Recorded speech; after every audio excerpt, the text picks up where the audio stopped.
Hey everyone, welcome to today's Explainer.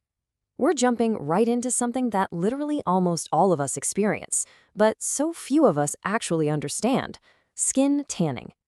A lot of people think of a tan as just an aesthetic thing, a marker of a summer vacation or a long weekend outdoors.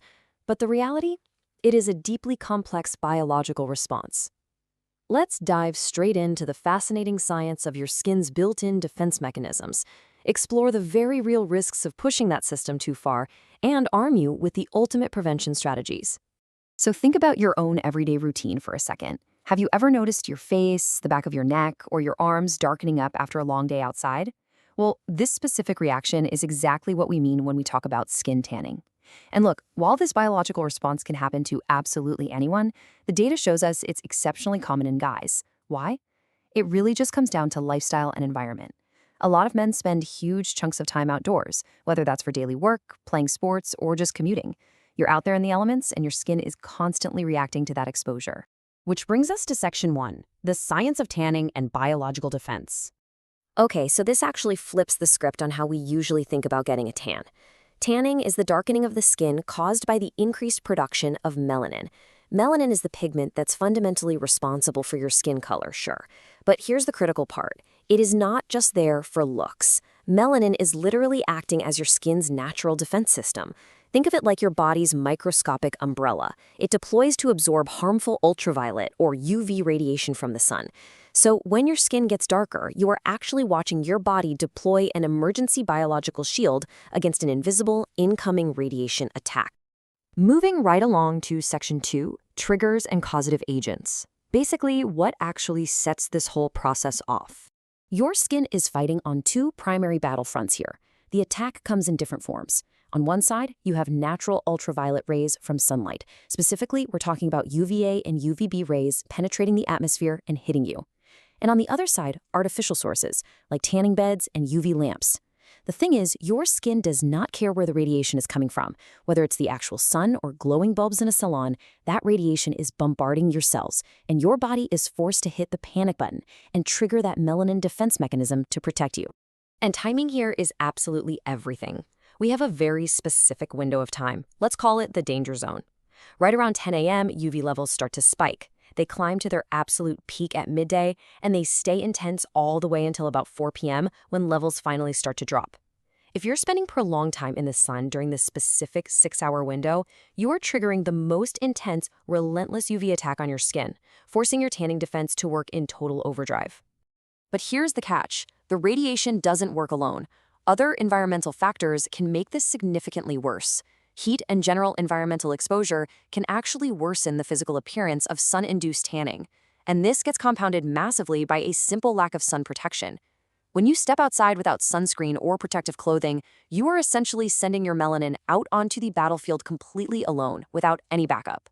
You're demanding that your body's natural shield takes the full, unmitigated force of the environment. And when you force that biological armor to just take hit after hit, day after day, things are going to break down. And that leads us to Section 3, the hidden dangers and the real effects of tanning. We absolutely have to talk about the consequences of overwhelming that biological armor because things escalate rapidly. At first, you might just notice some cosmetic inconveniences, an uneven skin tone or your skin feeling persistently dry and damaged. But then, if that UV attack totally overwhelms your melanin shield, you get a sunburn, which is an actual radiation burn on your tissue. Over time, that repeated exposure leads to premature aging, manifesting as deep wrinkles and age spots. And ultimately, at the absolute top of the severity scale, repeated long-term UV exposure directly leads to a significantly increased risk of skin cancer. What starts as a simple darkening of the skin can literally become a life-threatening reality. So, how do we fix this? Section 4, your sun protection toolkit and how to defend your skin. Here is your literal step-by-step procedure to equip your biological armor before you ever walk out the door. You can drastically reduce your risk by following these 4 steps. Number 1, apply a broad-spectrum sunscreen with an SPF of 30 or higher. Number 2, wear protective clothing. Number 3, proactively seek shade. And number 4, stay hydrated and eat healthy. But wait, here is the fine print that almost everybody misses. That first step, the sunscreen, it is absolutely not a one-and-done deal. You can't put it on at 8 a.m. and expect to be safe at 2 p.m.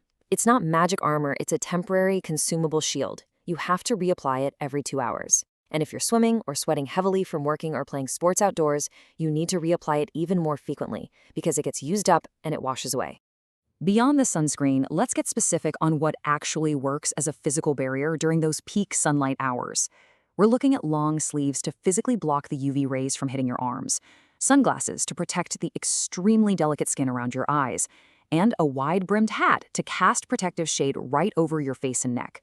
Combined with seeking environmental shade whenever you can, you are drastically cutting down the workload on your skin's melanin.